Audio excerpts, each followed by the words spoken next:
शरद पवार अजित पवारांवर जागा लुटल्याचा आरोप आहे। शिवाजी पार्क मधील केरळ संघाची जागा लुटल्याचा आरोप आहे।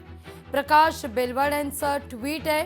प्रकाश बेलवाडे हे शिवाजी पार्क असोसिएशनचे पदाधिकारी आहेत। प्रकाश बेलवाडेंनी या सगळ्या प्रकरणी आता आरोप केलेला आहे। शरद पवार आणि अजित पवार यांनी जागा लुटल्याचा आरोप ते करतायत।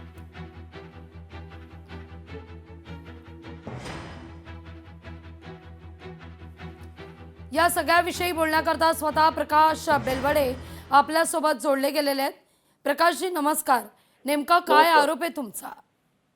शरद पवार 1994 मध्ये महाराष्ट्राचे मुख्यमंत्री असताना त्यांचा एकूणच त्यांचा स्वभाव आपण बघितलेला आहे। जिथं जमीन मोकळी दिसेल ती लाटायची, ही त्यांची डीएनए मध्येच आहे पवार घराण्याच्या। तर त्याचा अनुभव आम्हाला शिवाजी पार्क मध्ये आला। त्यावेळी काही लोक ठरवून तिकडे केरळ संघाचं कार्यालय होतं, त्यांना दिलेलं होतं मुंबई महानगरपालिकेने 1960 पूर्वी।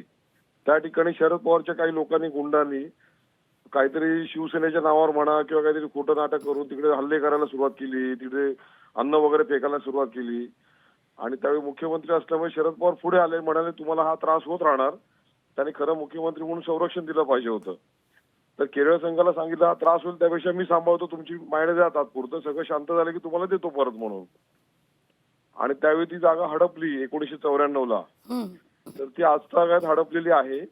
मुंबई महानगरपालिकेच्या परिपत्रकानुसार जे आमच्याकडे आहेत परिपत्रकांच्या कॉपीज, 1960 नंतर कोणालाही नवीन व्हीएलटी म्हणजे वॅकंट लँड टेनन्सी दिली गेली नाही। आणि 1970 मध्ये सुद्धा कमिशनरने, तत्कालीन सहाय्यक आयुक्त मालमत्ता यांनी परिपत्रक काढलेली होती, कोणालाही जागा द्यायची नाही। असं असताना 1994 मध्ये तोंडी आदेशाद्वारे हे कसे काय घुसले त्या ठिकाणी, हा आम्हाला प्रश्न पडला होता। आम्ही चौकशी केली असं यामध्ये सापडलं हे अतिशय अतिक्रमण करून, घुसखोरी करून या ठिकाणी घुसलेत। आणि ही महाराष्ट्र राज्य कबड्डी असोसिएशन जी आहे ही सार्वजनिक संस्था नसून याचे लाईफ टाईम अध्यक्ष शरद पवार आणि लाईफ टाईम सचिव अजित पवार, त्यामुळे कौटुंबिक संस्था आहे।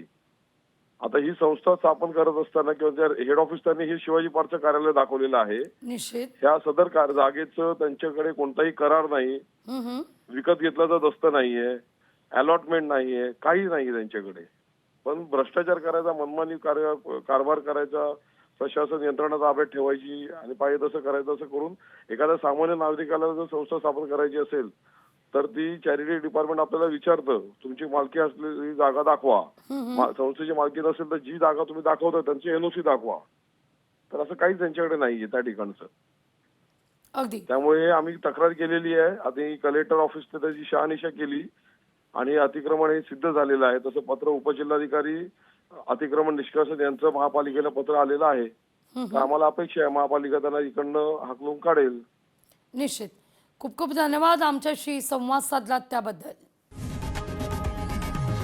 लोकशाही मराठी ऐका, पहा, जागरूक रहा।